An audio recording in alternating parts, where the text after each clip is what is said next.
ustedes? Bienvenidos una vez más a estos videos sobre historia económica y social general. En este caso vamos a hablar de esa especial coyuntura que indica el fin del siglo XIX y el comienzo del siglo XX.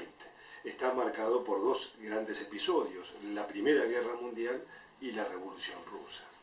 ¿Cómo es ese mundo que va a desencadenar esa tremenda hecatombe humana que fue la Primera Guerra Mundial?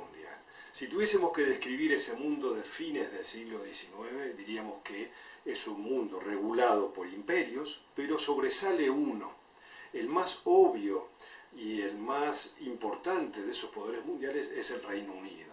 ¿Sí? Es la mejor expresión de la segunda revolución industrial. Si pensáramos en el tonelaje que está distribuido por el comercio mundial de entonces, la mitad de esas toneladas eran de origen británico. Los barcos ingleses son los que fundamentalmente están surcando, dominando los mares y son los que conectan todos los continentes. Su moneda era la moneda de intercambio, el patrón de cambio planetario. Pero, ya digo, no era la única potencia, también estaba conviviendo con otros imperios que se estaban construyendo y que estaban tratando de construir su espacio, ¿sí? Entonces tenía algunas rivalidades, por ejemplo en el Mar del Norte con Alemania, o en el Atlántico con Estados Unidos y con Francia, y en el Mediterráneo, y en el Océano Índico con Japón, con Estados Unidos. Entonces tenía conflictos, había tensiones interimperiales, pero eran tensiones reguladas. De hecho, a fines del siglo XIX, en 1885, se produce la Conferencia de Berlín, en el cual las potencias europeas se reparten África. Es el mayor ejemplo de cómo se regulaban los conflictos entre estos imperios. Y había entonces, con estas regulaciones, zonas de influencias. Por ejemplo, Estados Unidos avanzó sobre el Atlántico Occidental, ¿sí?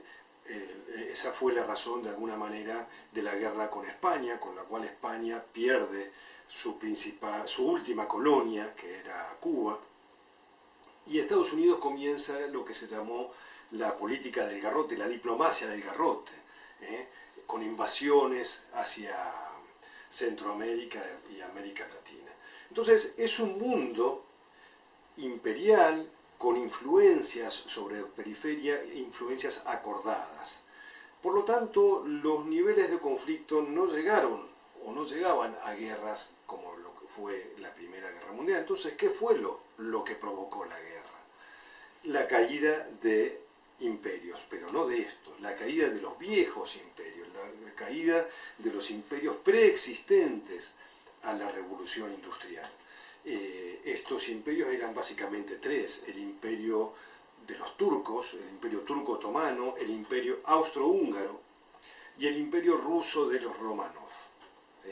Eran enormes imperios, pesados imperios, que se habían quedado atrás en el proceso de industrialización, multinacionales, multiétnicos, que estaban siendo corroídos, que estaban siendo socavados por tres fuerzas muy importantes: las fuerzas de la democratización, las fuerzas que exigían la democratización del sistema político e instalar un sistema político parecido, similar al de Europa Occidental; la decadencia económica, porque estos imperios se habían quedado muy atrás en el desarrollo industrial; y muy importante, las fuerzas del separatismo nacionalista. Como les dije, eran imperios multinacionales y albergaban dentro de sí nacionalismos que pugnaban, que hacían fuerzas por separarse, por construir su autonomía.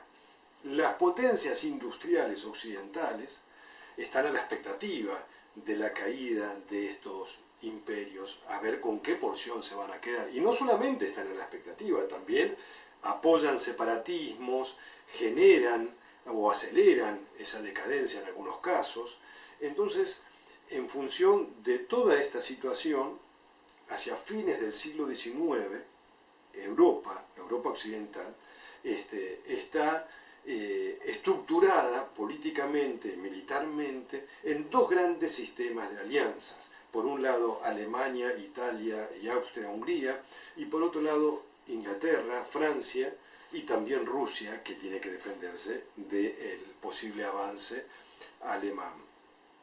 Entonces este sistema de alianzas es muy delicado. Hacia fines del siglo XIX hay unas crecientes tensiones por la caída y la decadencia de estos imperios, y es justamente un atentado que provoca el nacionalismo serbio dentro del imperio austrohúngaro, que asesinan al heredero al trono del imperio austrohúngaro en Sarajevo, la ciudad de Sarajevo.